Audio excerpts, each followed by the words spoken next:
Hello, Community Action. We are thrilled that you are able to join us here today for what I think will be a really enlightening, deep, and exciting webinar.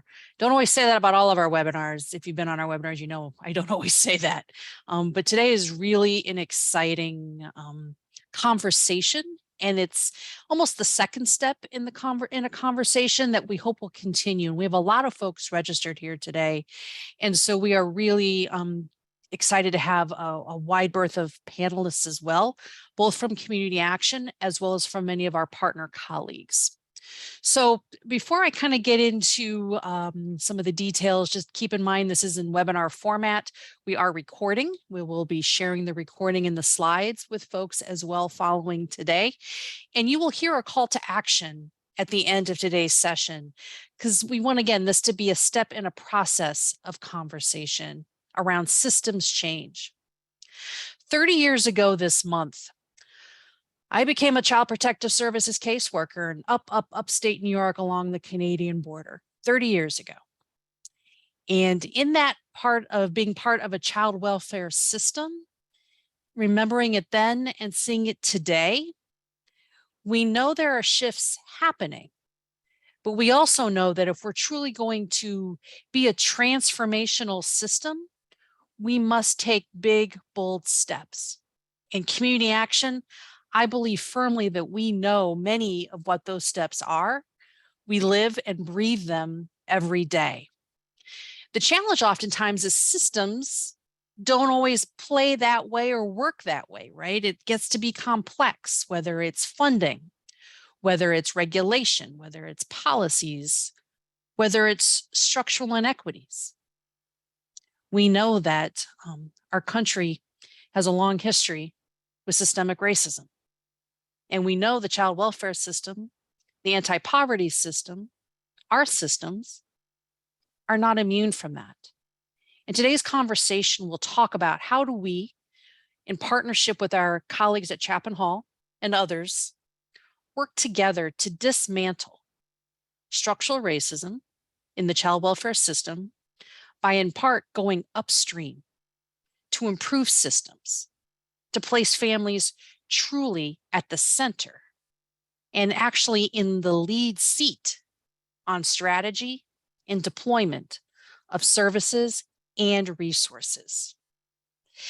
We're going to be building on a conversation. Many of you met Bryan Samuels at the CapLaw conference this past June.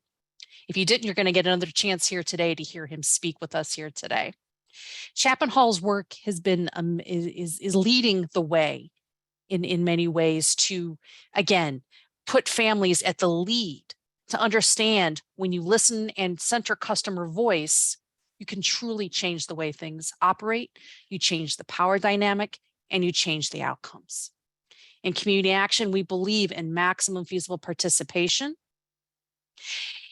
And so you'll hear a lot of speakers here today talk about these elements, and you'll say, wait a minute, I hear that in our history. I see that in how we operate. We see that in our tripartite board. We see that in our community assessments. We see that when we pay our customers to be engaged in conversations. You're going to hear elements of that. And so I really hope you listen with an open mind today and be thinking about how do you, as a local agency, state association, perhaps state office, come to this table to work with us along with Chapin Hall as we go down this journey. So Jeannie Chaffin is behind the scenes as well with us today. Tiffany Marley from our team, many of you know, will be speaking here as well, as is Taylor Daniel behind the scenes. So you will be putting a number of things in the chat. One of the things we're going to be putting in the chat are what we're calling Chapin Hall has 5 what they call bulletins. And you'll hear the speakers today walk through kind of the core concepts of each of these bulletins. The speakers will have a kind of a question they're going to be pondering themselves and then respond from their own perspective, from their unique vantage point about how these concepts apply to local agencies. So today's panelists include, again, Bryan Samuels, the Executive Director of Chapin Hall, hand in hand over there at the University of Chicago. We have Sue Gallagher, who's the Chief Innovation Officer at the Children's Services Council in Broward County, Florida. Liz Kawapala, Executive Director From Mahabi Otwa Community Action in Detroit Lakes, Minnesota. Tiffany Marley, our Senior VP here at the partnership, who oversees all of our practice transformation efforts and is our chief lead in terms of framing our work and ensuring that we're baking equity into all that we do. Mark McDaniel is a policy fellow with Chapin Hall, also going to be with us here today. And James Green, the director of the Palm Beach County Community Services. So we are excited to have our panelists with us, but we also want to know who's in the audience. As I said, we have a lot of folks from around the network joining us here today. So we're going to be posing a poll. It's going to be, I believe, over on the right-hand side of your screen. We'd like for you to respond to these questions. What best describes your local organization? Are you a public community action agency, private nonprofit, state association, another community-based organization, perhaps? What best describes your service area? Best, so you can only choose one: rural, suburban, urban, frontier. Also, you can choose mixed, so many of you will probably fall into that category. And what best describes your role? Not all of these are perfect titles, certainly, but we'd love to kind of know who is in the room here today to allow our panelists to be able to frame their conversation directly for all of you. So I'm going to pause here and see how we're doing on the poll, Taylor, to see if we have results yet that we can share with the audience.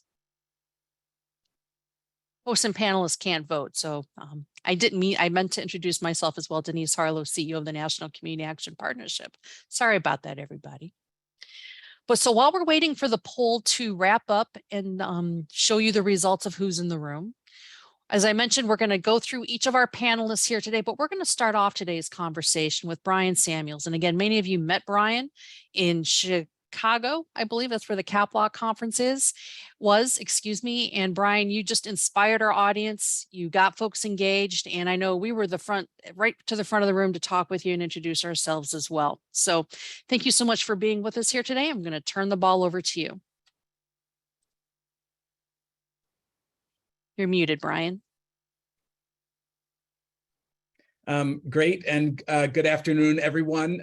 This is an exciting opportunity to really talk about the importance of community engagement, community partnerships, community empowerment in the context of systems change. There's a lot going on in this country, rethinking these systems and trying to create a government that is more responsive to the specific needs of different communities, while also recognizing that resources are limited. And so in that context, folks are left to position themselves to garner the kinds of resources that help to improve the quality of life in communities across the country. And so we're here today to talk some about the context of systems change and the important role that communities and community-based agencies are playing and can play going forward here. Chapin Hall does work in the child welfare field. We also do work in the runaway and homeless youth. And we've spent a good deal of time working on issues of juvenile justice. And in many instances, all of those systems are trying to move in a similar direction. And that direction is towards communities, is getting to families earlier.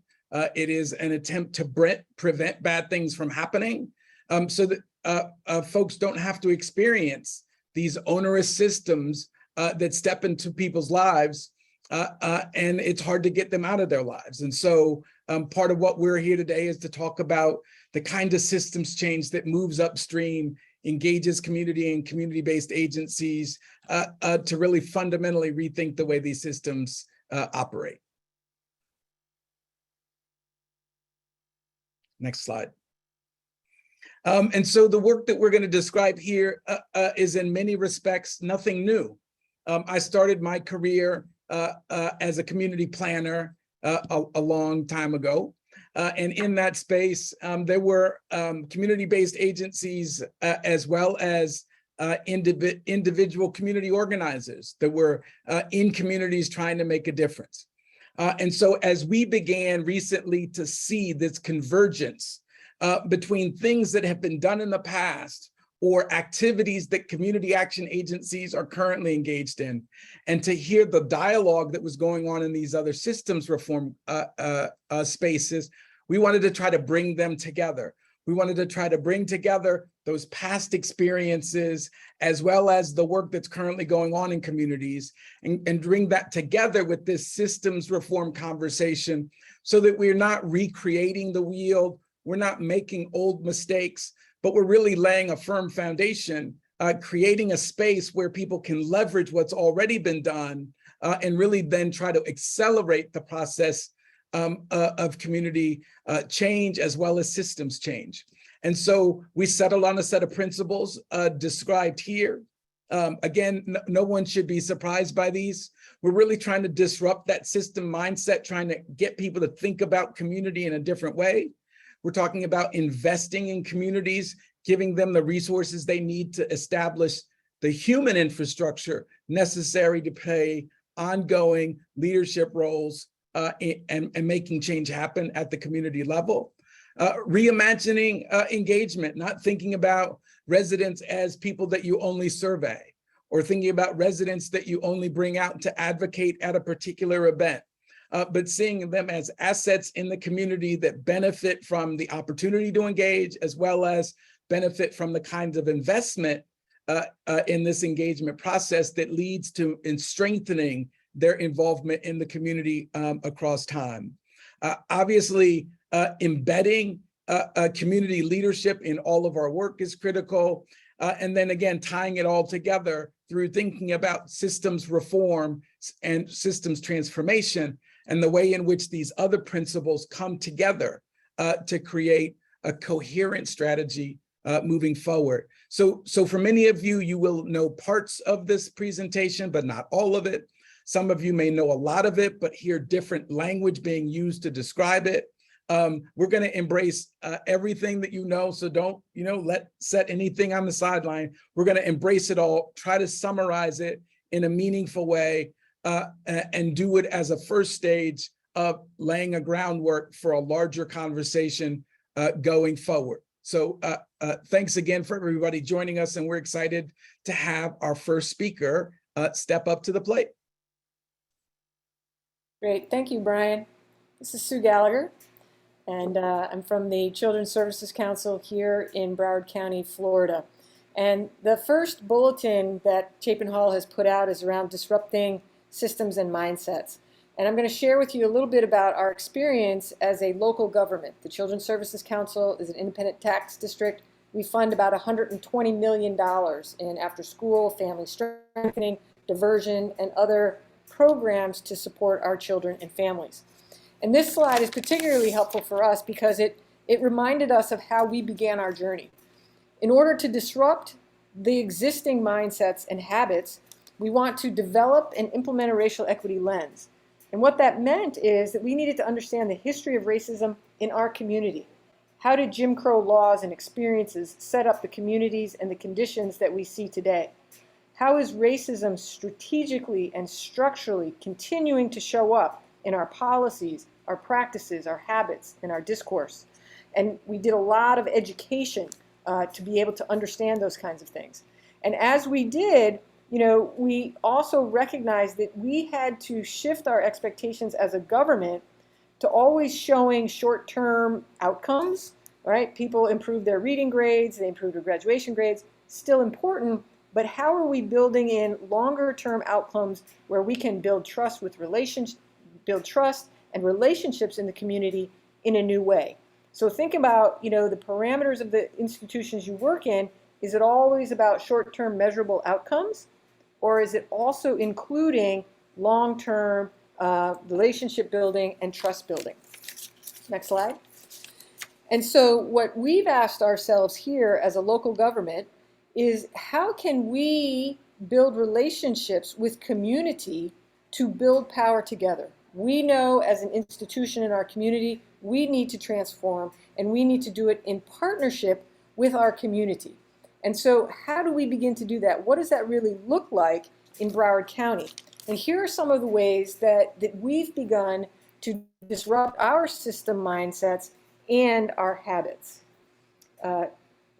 So changing a mindset doesn't just mean I'm going to change my mind, that I'm going to suddenly start thinking different thoughts, right? it really begins with the bullet here on the right, which is doing differently. How are we actually acting, behaving, funding differently? Because when we engage a new practice or a new way of doing things, then we can feel differently, right? Which allows us to see the community that we engage with in a different kind of light. And that leads to thinking differently. So really, this isn't about figuring out what the right idea is first.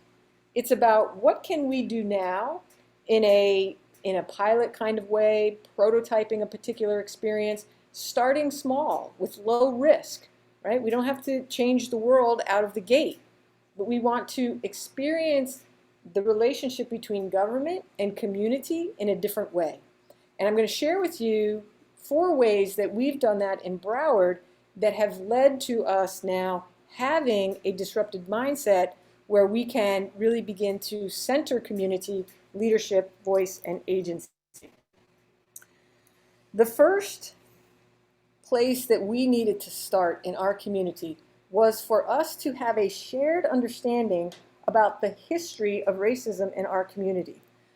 One of the ways that racism shows up in our community is that we often talk about Black and brown communities from a deficit-based perspective, right? That they just need things, that they're always service recipients, right? And so when we began to understand that people's lives were impacted by not having access to high-quality housing, not having access to high-quality education or healthcare or economic development, that those structural conditions created the needs that we saw, and that people living in those conditions had insights and expertise and wisdom and networks and knowledge that would be very helpful to be a part of the solution.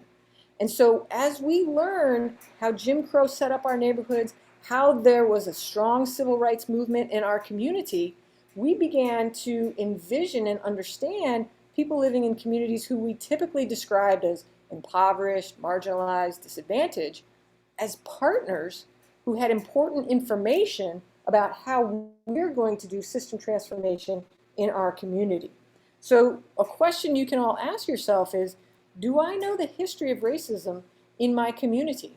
Do I understand the legacy of Jim Crow laws and practices and policies that continue to show up today? And when I do learn that, how does that shift my perspective of people who've been impacted and opportunities for change? The next practice that we did differently is we were building an integrated data system for children. We wanted to see children and be able to serve them better if they were in the child welfare system, the juvenile justice system, if they had behavioral health services. But when we were building that system, we realized if we don't center their voices and their experience, then we're going to be perpetuating the very problem that we want to solve. And one of the things that we did, and I think this is important because a lot of times participatory research is a viable strategy to reduce some of the barriers and things that we see in communities. But here's what we did differently in Broward, is we didn't just do a youth participatory action research project where we had young people and a researcher working on a community issue. What we did is we brought youth and community and service professionals and system partners to the research table so that a child welfare service provider, an investigator, a juvenile probation officer, a mental health therapist were co-researchers alongside the young people. And that integration of bringing system and institutional and government people into a research process with youth and community was transformative for the youth, the community, and us as the government. Because we felt and we saw the gifts, the knowledge, the access, and the resources that people whose data is in the system, right, have to co-create solutions. And it was a game changer, right? We now won't do participatory research unless there are both people who are providing services and people who are recipient of services together at that research table, designing the research, gathering the data, analyzing it, and then creating the research projects. The third thing that we've done differently is that we've implemented asset-based community development this past year we did it, they were pilots in 2 neighborhoods in our community. And asset-based community development, there'll be some links in the chat, is an approach that was developed by John McKnight and Tracy, and I forget the second person's name, but they have an institute in Canada called the Tamarack Institute and an institute at DePaul University, where we engaged in a process with neighbors. The government folks were in the room, and we went through a process of understanding that we've always talked about neighborhoods and people and what they need and what their deficits are. And by going through this asset-based community development process, where we did a listening campaign in the neighborhood and we did a asset map in the community, they had community grants that they self-administered, we were able to shift our visceral, right, feelings and seeing and thinking from, wow, people aren't just what they need, but people also have a vast array of gifts and strengths and assets that we truly need in order to be able to make the changes in the systems in the communities that we want.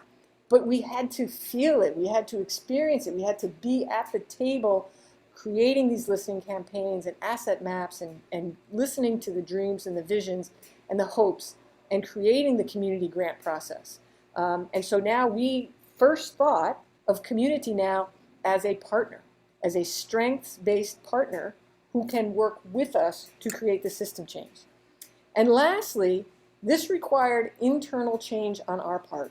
As a government funder of over 100 nonprofits and 150 programs, we had been relying on short-term measurable outcomes, right? Pre and post test. Did the kids improve their academic scores? Did they improve their attendance, right? Those are important. What we've also recognized is that we've got to give ourselves space and room to build trust and lasting relationships with people in our community. And that came through the practice, the doing differently, to really see its potential. And so these are 4 practices, 4 things that we've done differently that have shifted our mindset from who community is, what community brings to the table, and the importance of partnering and co-creating solutions. And so with that, I'll stop and see if there are any questions. Sue, thank you. Very comprehensive. A lot of it resonated. I will say that short-term outcome mindset to long-term strategy is a leap when we're talking about reporting and all this monitoring. And any quick thoughts to share with the audience before we move to the next speaker?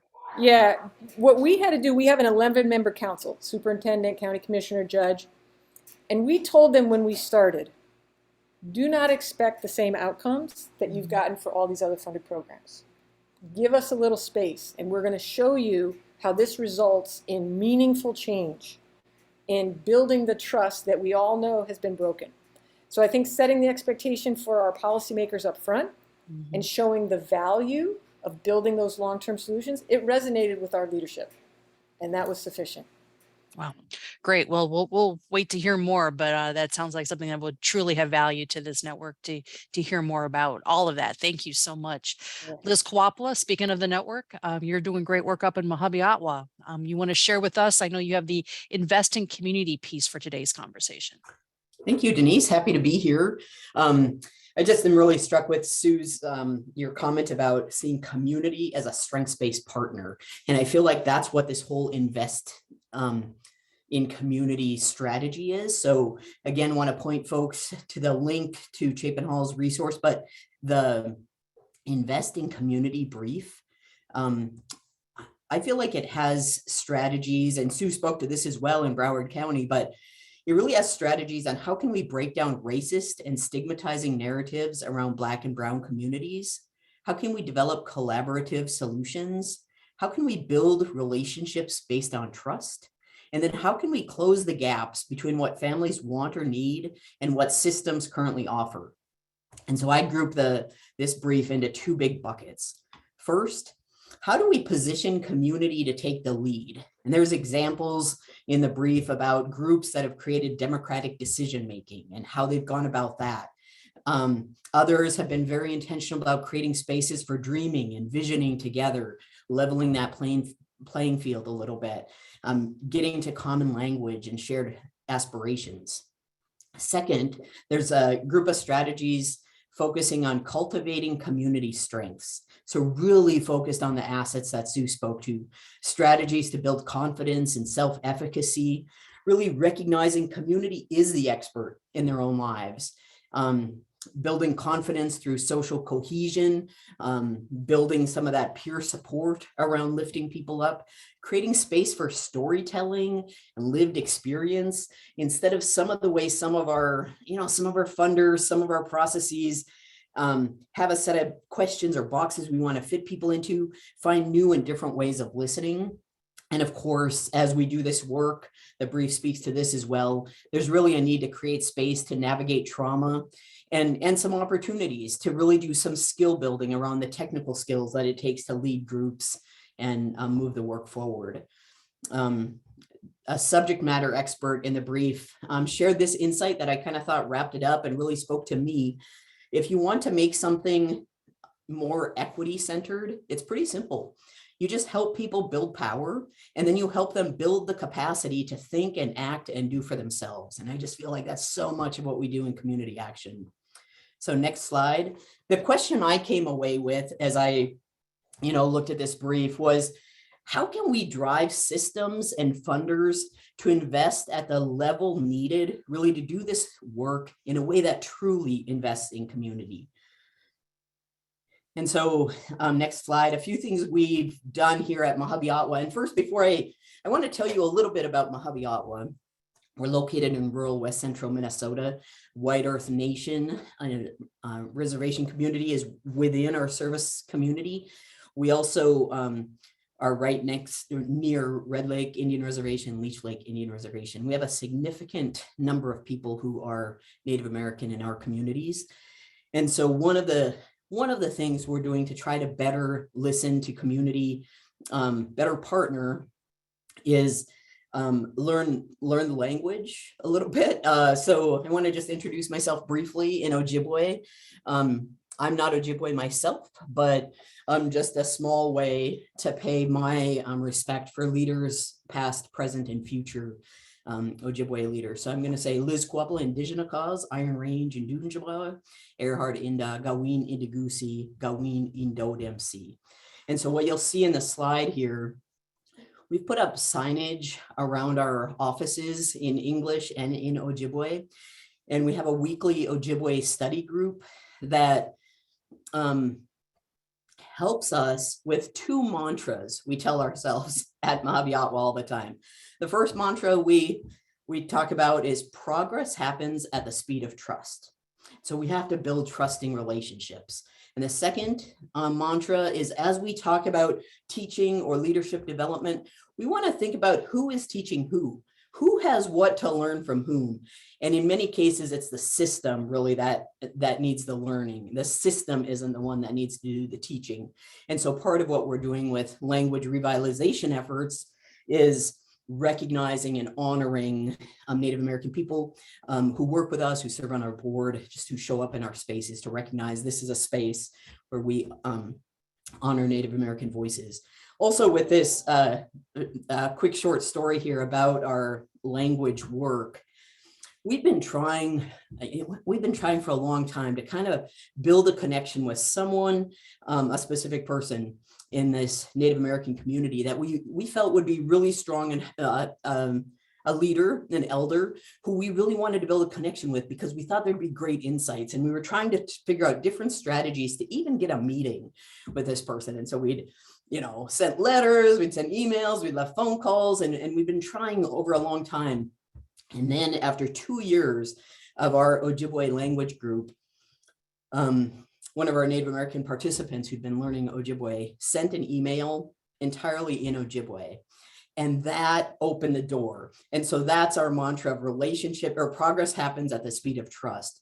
That elder could see, obviously, this person had been doing the work, was really interested, had put some commitment in, and then they were willing to meet. And so much good has come from that. It's really been beautiful.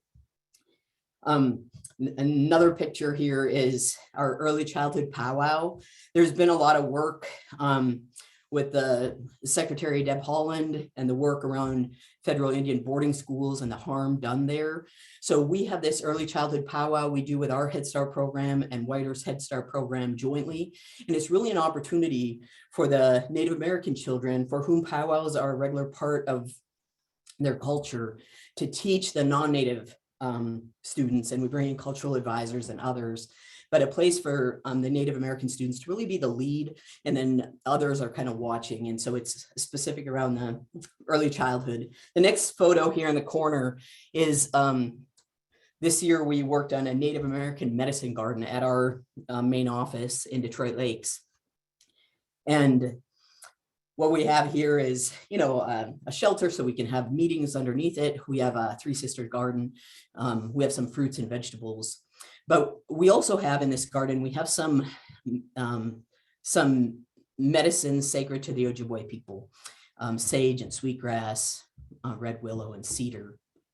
And as we were working together with community on developing this, one of the pieces of wisdom we got was that it will take 5 years after we plant the sweetgrass for it to be available in any kind of a way for people to collect for their ceremonies. And we wanted to do this because in town, there's not like a lot of areas for people to collect the things they need for healing. And so we said together as a group, we said, well, let's use those 5 years while it's working. Let's use those 5 years to heal ourselves, heal our communities, have some discussions around some of the racism in the community, and kind of get to a place where we're ready to harvest the sweetgrass when the sweetgrass is ready to be harvested. And so that's another example of progress happening at the speed of trust. And in this case, I think it's really the trust of the sweetgrass that we're looking to. The fourth picture here is a training we did with one of our consultants, Lan Little Wolf, on the history of, well, just trauma, historical trauma, but these blankets laid out on the floor are really helping tell the story of the Federal Dawes Act, that after we set aside land for Native Americans to be on reservations, and we started kind of taking some of that land away. And this is not a history that's taught in our local schools. And so in this training, both Native American people were kind of learning some of the history for the first time, and the non-Native participants were learning the history. And together we were grappling with that. Some of the other things we've done around this: who's teaching who, how are we listening, how is it changing our systems? We've added a full-time tribal liaison, Indigenous outreach position, whose full-time job is to help us figure out how to listen better, how to find ways of collecting stories, listening differently and better. We've updated some personnel policies to allow space for ceremonial tobacco, smudging, gardening, gift giving in different ways that are important. Our board has been working on updating their bylaws, making sure that we have representation in the bylaws for Native American representation, from the elected sector, the private sector, and the low income sector. We've done a lot of work internally with the intercultural development inventory, again, sort of just getting us ready to listen, hear across cultural difference. And then we use the Diamond Inclusiveness Assessment as a tool to really measure perceptions around our inclusivity in the way we do things. So diverse community members were able to go through this process of kind of providing input to the organization as a whole. We're only getting started, but I think, progress happens at the speed of trust. And as we do leadership development and learning and listening, recognizing, who has more to learn. And in many cases, it's the systems we operate. Back to you, Denise. Thanks so much, Liz. There's so much there. A lot of love in the chat as well for all of your great work in partnership and being led by the community. You talk, we know we're talking systems change, and relationships are built at the speed of trust. Sometimes those things are in conflict with one another. Any quick components that you've learned that you'd want to share with folks before we move to our next speaker? We are very grateful for strong partners in state government and the federal government too. I feel like we've had individuals in government who are really interested in working with us, and shout out to the National Community Action Partnership actually for kind of bringing us together in communities of practice. But I think finding the people in our state and local governments who can listen, and then together we're going to have to change these systems, get the power brokers in the room with community members, and that's working with for us really well. Wonderful. Thanks. We look forward to learning more. I'm going to turn the ball now over to my colleague, Tiffany Marley. Tiffany's going to be touching on reimagining community engagement. Tiffany, we'll turn it over to you. Thank you so much, Denise, and good afternoon, everyone. It's a pleasure to be here with you. And really, I want to just start by reintroducing myself, as it were. And that reintroduction is that I bring into this space today myself as an African-American woman with rural origins, those origins being in the South, one who is a former community action customer, a Head Start grad turned now a national community action leader, a single mom, a former community-based grassroots leader. And so, you know, all of those experiences inform my sensitivities, as it were, and the perspective that I'm pleased to offer up today for us in the conversation. And so I have the opportunity to highlight for you,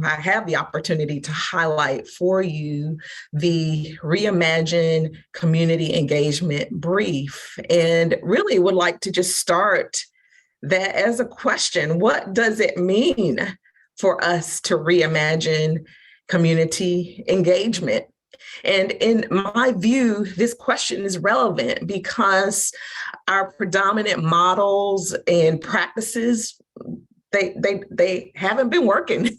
They don't work, and they don't adequately get at the needed goal of what we regard in community action as maximum feasible participation, or really that maximum engagement. Gone are the days of representation being enough to check the box of community engagement. What this paper intends to ground us in is the need for deep and sustained power shifting that positions our people and our communities to lead the way on co-creating and shifting sustained systems change.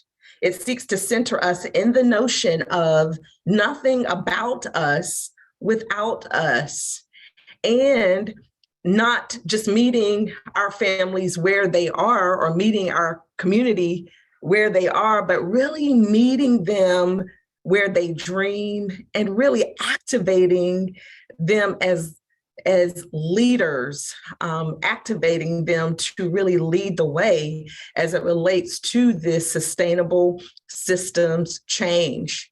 And so with the brief, we are invited to consider 3 moves as it relates to reimagining community engagement. They are as follows. I call it move 1, prioritize community relationships and trust, which speaks to engaging the community early on and planning sufficient time to build a shared vision, mapping and tracking power dynamics, seeking out leadership from grassroots organizations close to the community. And then move 2, broaden the decision-making table, which speaks to meeting community members where they are, building the table around their needs and priorities, and seeking broad participation. And then move 3, create varied, accessible, and sustainable engagement opportunities, which speaks to creating multiple points of entry ongoing opportunities for connection and on-ramps to all levels of engagement, and removing barriers to community involvement and providing concrete support for strong, sustained community leadership. So as we look at the next slide, here's another question for us to sit with. What does it look like to make engagement more like power shifting than representation? And so here are a couple of ingredients that I would like to offer up for consideration. And, I'm just going to call these terms out just for you all to sit with and breathe in with me. Transparency, accountability, community autonomy, promises kept, reframing power, healing and belonging work, narrative change work. These elements are foundational to the important work that we have ahead of us in this space of reimagining community engagement. I think the paper starts to answer this, and some of our community action stories speak to this as well. I will start by saying this: in the world of community engagement, there are many there've been many failed attempts, as I've said before, and maybe an important thing for all of us to do or to engage in is to acknowledge the American history or legacy of structural racism, mistrust, why that exists, the need to heal and build trust, and use that as the foundation for what I would offer as people building, power building, and ultimately community building. As Liz has already mentioned, we can only move at the speed of trust. From there, the best practice is to engage a meaningful cross-section of the community in the process as soon as we are able. So I'll say that again. To the extent that we can engage our community members as soon as possible, and in many cases, it comes before identifying what the problem is. And I think the Community Action Network is well positioned within that concept, in that if you think about it, we engage in the community assessment process every 3 years. And so even at that point, we have opportunities and really take opportunities for those creative moments to access the feedback, the input from members of our communities, be it through knocking on doors or through the spaghetti dinners or whatever it takes. And it doesn't just stop there with the community assessment process. Really, that engagement is embedded even in our governance structure, as we think about our tripartite board structure that really mandates that at least 1/3 of our board leadership consist of low-income persons or their representatives. And so as we look at the next slide,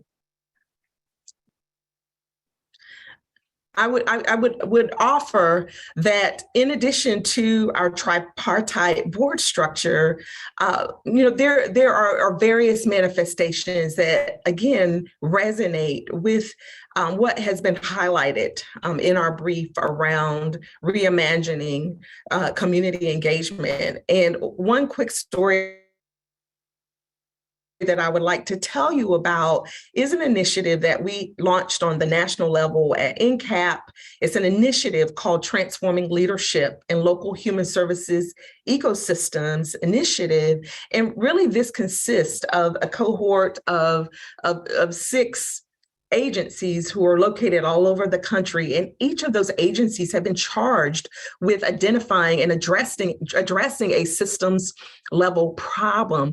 And within the design of this cohort and their local impact teams, as they call themselves, there are CAA leaders at the table.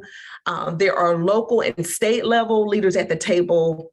The other important stakeholder at the table are their customers, whom we have called Shriver Fellows, who really serve as contextual experts and who have been invited every step of the way of the process. And so they're not just there to give input, but they're there to co-create along with the partners at the table, the possible solutions, and they are being invested in. Their capacity is being built along with the agency leadership and the other local stakeholders in that process. And the other thing that I will call out about that is they are deemed as experts. And so they are being compensated for that important expertise that they bring to the table as it relates to their local systems change initiatives. Another quick story that I would like to tell you about relates to the Montgomery County, Maryland Community Action Agency, and they have an initiative. It's called the Community Advocacy Institute. And again, with this initiative, it involves individuals who are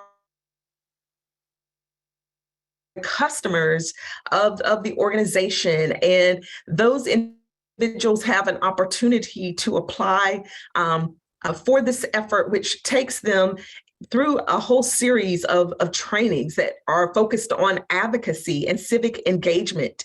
And within that cohort, the agency has really targeted persons from diverse populations who speak diverse languages, who come from different backgrounds culturally and socially. And again, the aim is that as a result of participating in this institute, they not only have become learners, but they have been activated to go after, as it were, key issues that are impacting their communities, their families, and to take the lead on that on the local level.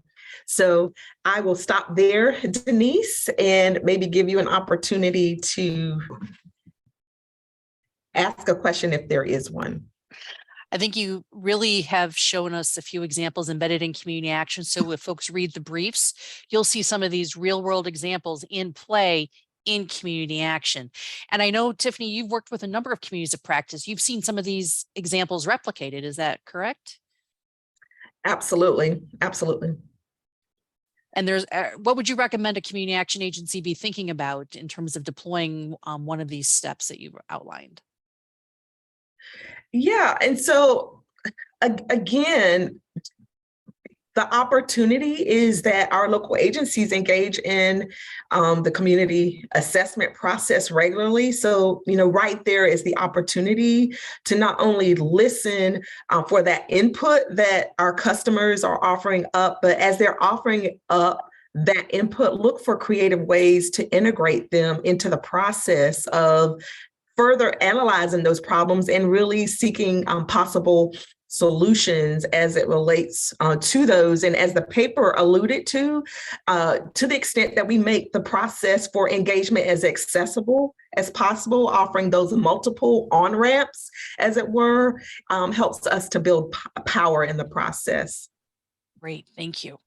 I'm going to turn over the ball over to Mark McDaniel to talk about transforming systems and putting community in the lead. I want everybody to be, again, listening in the back of your mind. What do we want that child welfare system to look like 3, 5, 10 years down the road that it doesn't look like today? What are these changes? You're hearing about real world changes that are happening within community action. Mark, I'm going to turn it back over to you.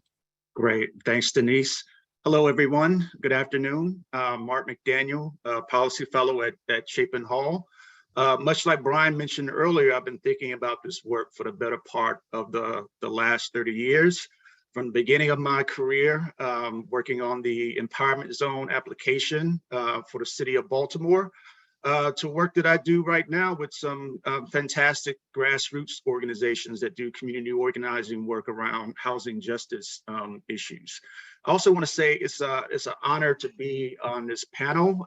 During that 30-year time span, I've had the opportunity to work off and on with community action agencies. As a matter of fact, I'm about to start a project in Eastern North Carolina, working with a community action agency as a key partner. So looking forward to the further conversations. So my area or equity focus area is on transforming systems with community in the lead. Think about that statement. That's a highly aspirational, ambitious statement. We talk about it really in sort of two different ways. How we think about establishing community ownership and scaling up and sharing out the information about the initiative and what we're trying to do. So I'm going to try to sort of blend my experience with what we highlight in some of the policy brief on transform.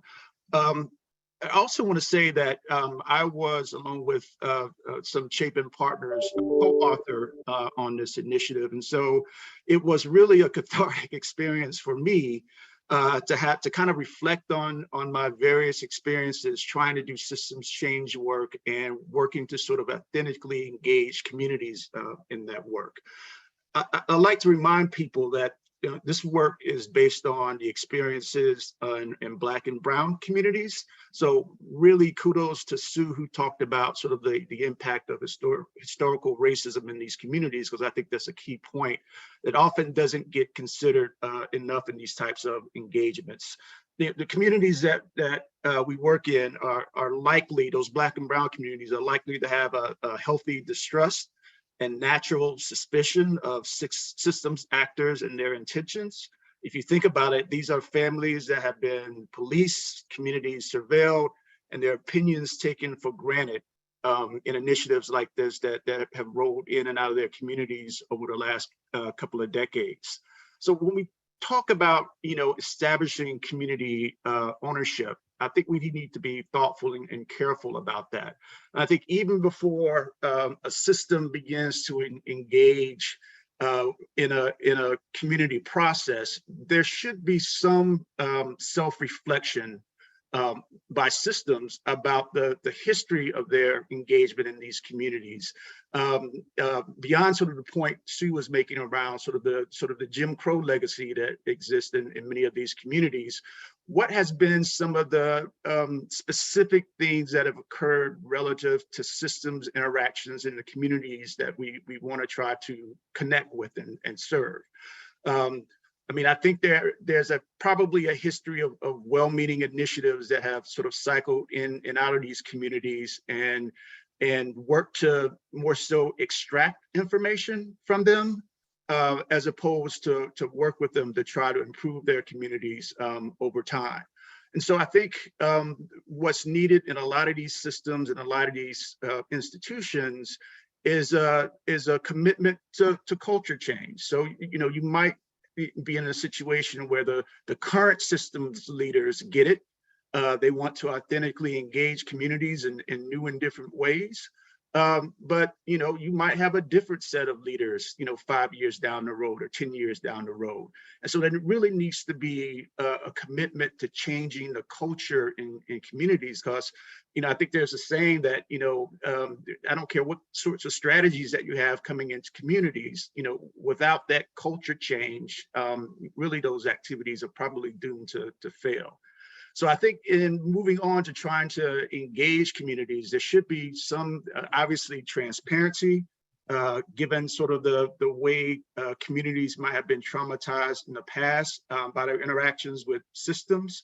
I think setting clear expectations and setting results up, getting clear about results for the engagement up front. So, systems actors and others aren't over-promising on what they could actually deliver. It also implies, and I think Tiffany spoke to this as well, sort of an upfront understanding and agreement on the governance structure and decision-making models where we want to center community perspectives, but also have them play central roles in decision-making and can voice their disagreement. Sometimes forcefully if we need to. In the bulletins, we highlight several programs, one of which I'm going to highlight especially because I'm a former board member and I think they do fantastic organizations. So if you get an opportunity not only to read the brief, but look up Community Organizing for Family Issues, COFI. They do amazing work around parent organizing and preparation of parents to engage in these types of conversations. Because ultimately we have to think about investing in sort of resident skills and their own sort of personal growth. So they're not passive participants in discussions with systems, but are actually co-designing the agenda along with systems and actually co-facilitating the meetings and the efforts themselves. And for that, I think we need to think realistically about how we resource communities, resource in terms of you know, when professionals around the table, they're being paid for their contributions to the work. Are there ways that we can rethink about how we source systems so when we engage communities around lived experience, that we actually are compensating them for their time and participation? Secondarily to that is thinking about how we resource other organizations within communities. So it's not just the usual sort of suspects that the $1 million organization that maybe is regionally in an area that often gets the outreach grant to do work in communities. Can we be strategic about sort of reaching out to sort of the mom and pop nonprofits that exist in these communities and are often under resourced and under valued? You know, I talked about earlier, you know, I've worn many hats over the years. One of them was in philanthropy, and had an opportunity to work on a national initiative in the 2000s called Making Connections. It was a Annie E. Casey Foundation initiative, and Making Connections focused on initially 22 and then 10 communities across the country. Central to each of their strategies was, you know, how do you effectively engage communities in the work? So there are lots of examples of that in each one of those sites. I can remember a block captain strategy in Louisville, promotoras in San Antonio. But the strategy I want to hold up is what occurred in Seattle with a group called Trusted Advocates, which is actually not a Making Connections creation. They were there before Making Connections hit the ground there.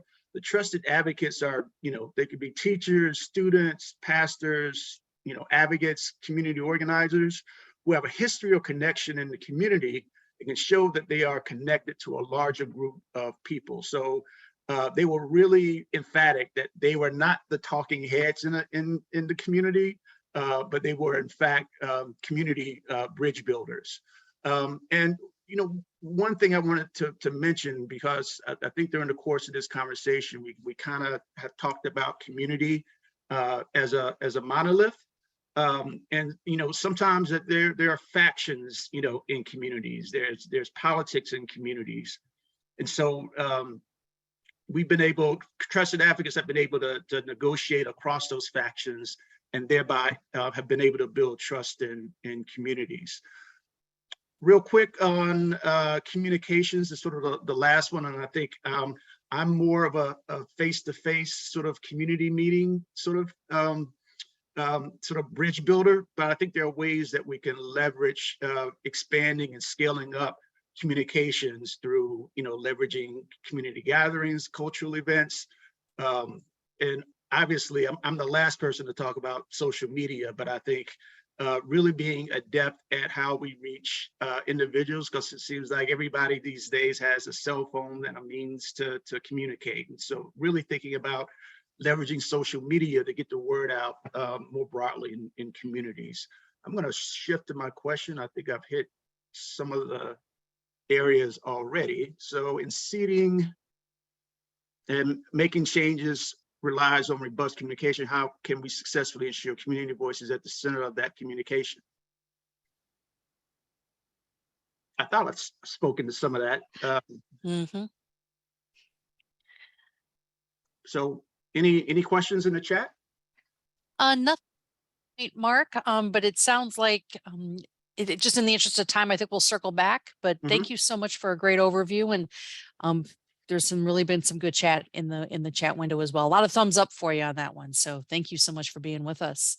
I'm going to turn the ball over to James Green a public community action agency. James, we're thrilled that you're with us here today, and you'll be bringing us through the 5th bulletin here today. All right, thank you for having me.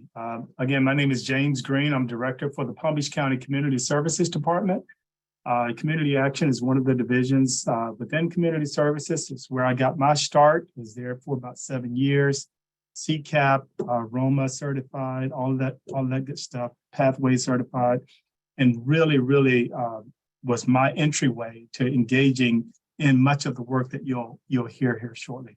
So I'm going to be talking about embedded community leadership and adapting over time. And I hope to give you a concrete look at what that looks like here locally as we talk about building collaborative infrastructure, really looking at resources and how they're allocated and on a consistent basis, and looking at embedding permanent leadership structures into this work. And also the continuous learning improvement, which is really important. How do we look at quality of services and evaluate that over time? We'll talk about how that's being done here in Palm Beach County. Next slide.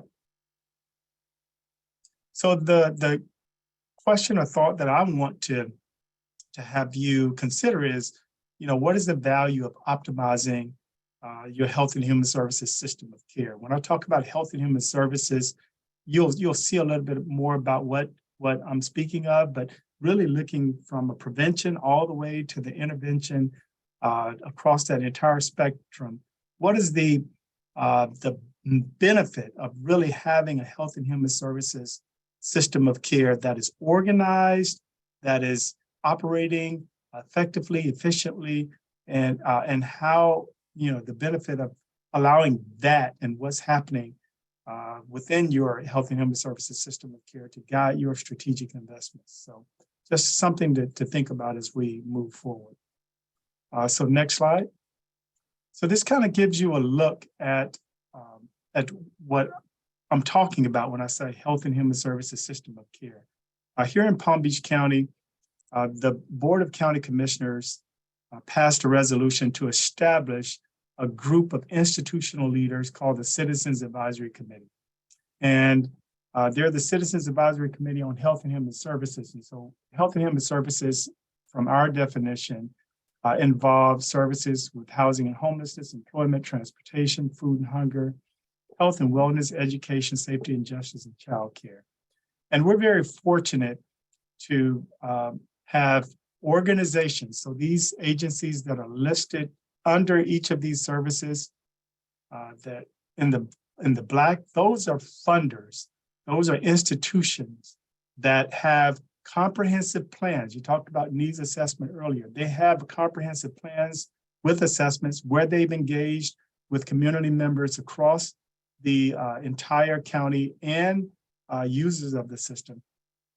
They've engaged them in the planning process, and they have plans on how they're going to reduce homelessness, increase economic mobility and employment opportunities and wages, gain access to transportation. All for each one of those sectors, they have a plan to ensure that our most vulnerable residents and vulnerable residents is defined, but how they're going to have a safety net and not fall through the cracks, and how we're going to maximize the opportunity for them to get the supports they need so that they can move up the economic ladder. And so we look at things through two lenses. One, for those who have the ability to work, we want to make sure that they have the supports they need to earn more and to move out of poverty and to improve their quality of life. And if they can't work, we just want to make sure that we're stabilizing them so that something doesn't happen and they're hitting a downward spiral.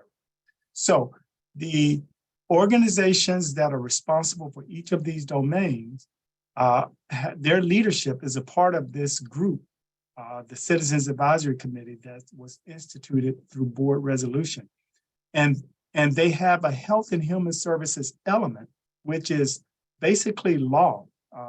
It's a part of the county's comp plan that's approved by the county and the state that really reflects what you're seeing here. It describes each of those organizations, what their roles are, but more importantly, it describes how they're going to make sure that we have quality services, that the services are accessible, that they're available to the most vulnerable residents, that there's an accountability structure, which is partly the CAC and other groups that are overseeing those various services and domains, and that they're coordinating in a way to prevent duplication of efforts and really looking at a systemic way of determining where the gaps are within the system, whether it's the housing system or employment system or transportation or food and hunger, so that we as the county can use ad valorem dollars to strategically invest resources in order to fill those gaps. And I'll show you a little bit more about what that looks like here momentarily.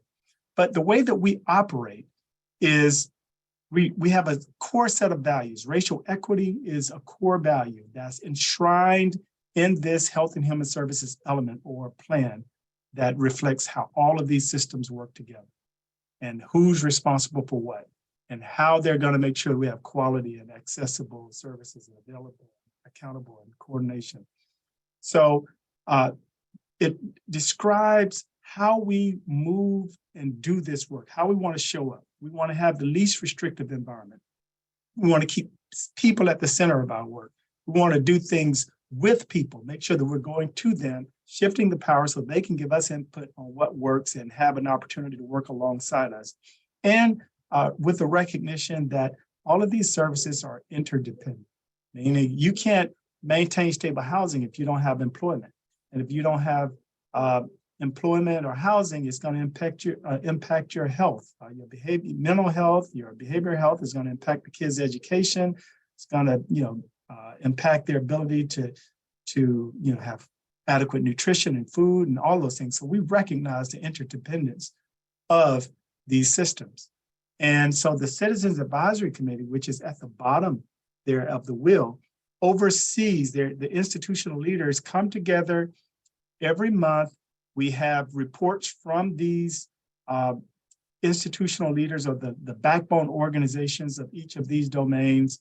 And we look at our plans that have been developed and report essentially on how we're progressing on those plans. And so we have, especially if there's a year where we're issuing as a department an RFP so that nonprofit organizations can provide funding in, say, housing or homelessness or employment, we make sure that we utilize those meetings to inform the CAC and the public of where the gaps are in the system where we're issuing the RFP. So if we're issuing an RFP for homelessness, we want to make sure that they are well informed about where the gaps are. And we want to make sure that when that funding is allocated, that we can evaluate whether or not the allocation that we previously made filled those gaps and close some of those gaps to a certain extent. So every 3 years, we have an opportunity to evaluate the progress we made with the dollars that were issued 3 years prior. And so that just gives you an overview of how we're operating and how leadership is embedded in this process here in Palm Beach County and how it's enshrined in basically law here. And we've been able to work together to maximize the county's investment in ensuring that we have a safety net for our most vulnerable residents. And then next slide. And this just gives a look at some of the indicators. I won't go into it in detail because of the shortness of time, but it looks at making sure we're focusing on vulnerable populations, that we're strategically, have a method for strategically allocating our resource, that we're looking at customer experience, that we have an integrated model so that it's a one-stop shop, no matter what door they go into, they can access services. Again, that we're focusing on data and making sure that we're looking at those outcomes, that we're looking across the prevention to intervention continuum, and that we have evidence-based practices that we're embedding. If we see that we're, say, if we're using the example of housing and homelessness, that we don't have evidence-based practices or services, then when we issue that RFP, we'll issue it making sure that those nonprofits respond, telling us what evidence-based practice or model they're going to implement.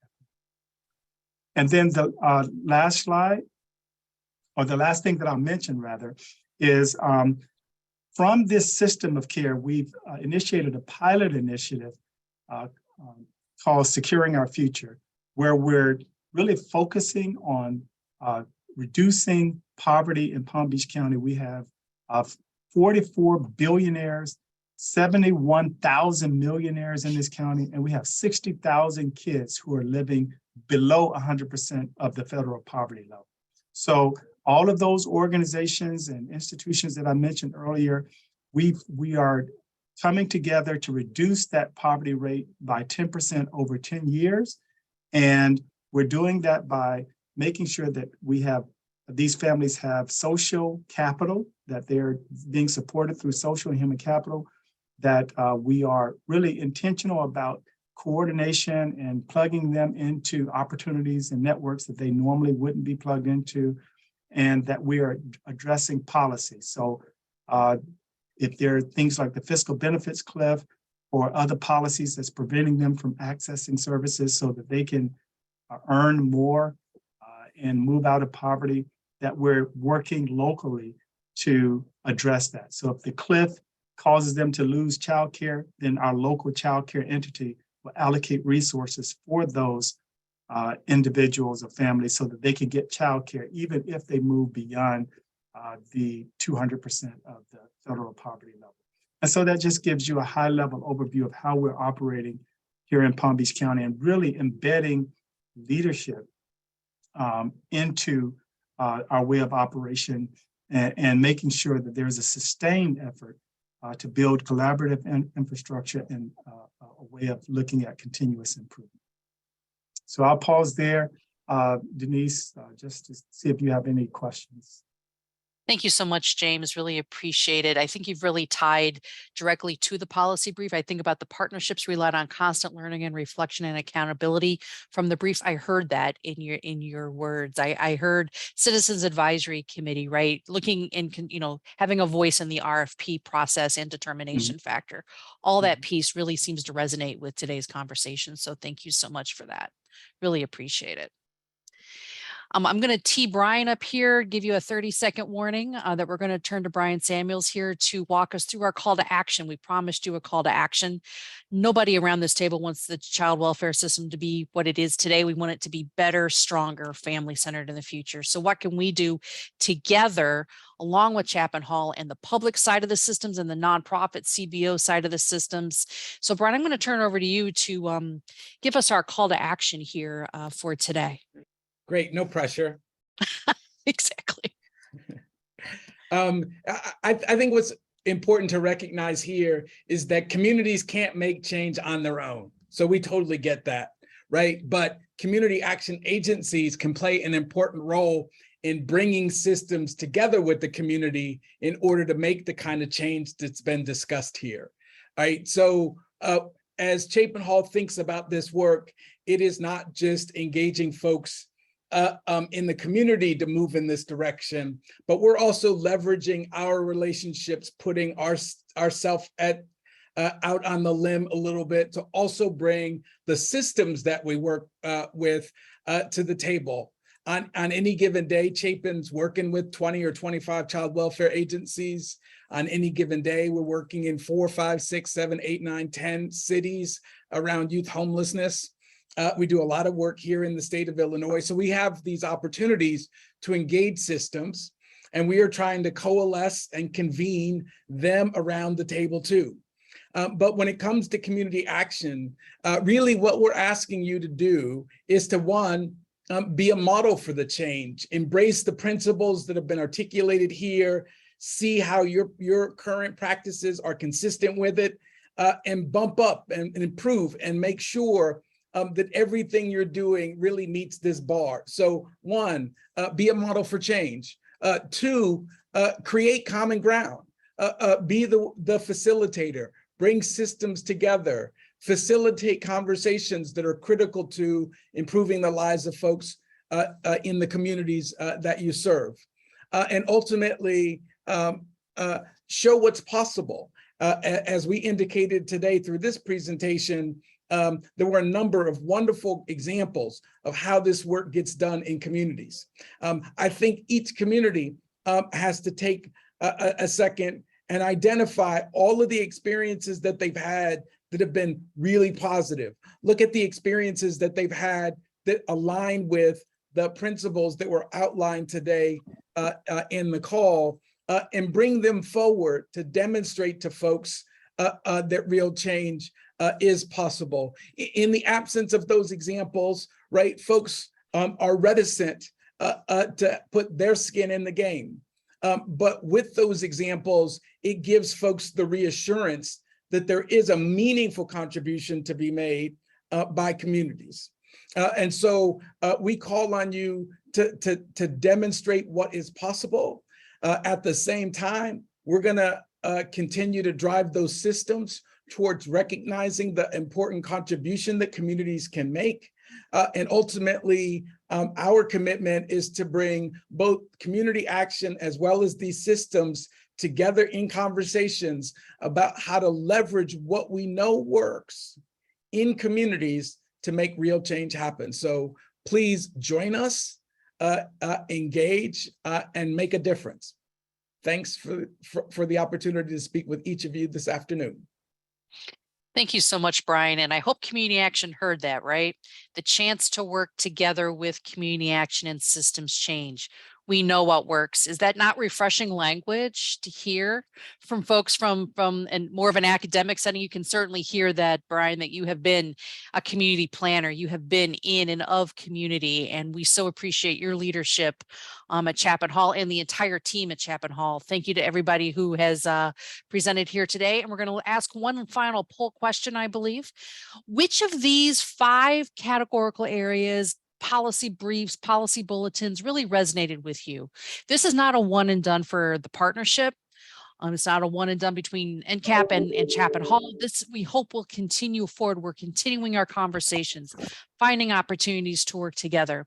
So we'd love to have this little final piece of data about which of these briefs resonated with you, which lever resonates most with you and your experience to help us transform systems. And as you click on your choice and you get on with the rest of your day, just thank you for all you do. Keep helping people and changing lives. And you are community action. And we just send you on your way with all the best gratitude we can offer you here today. So thank you, everybody. We'll see you soon. Bye-bye.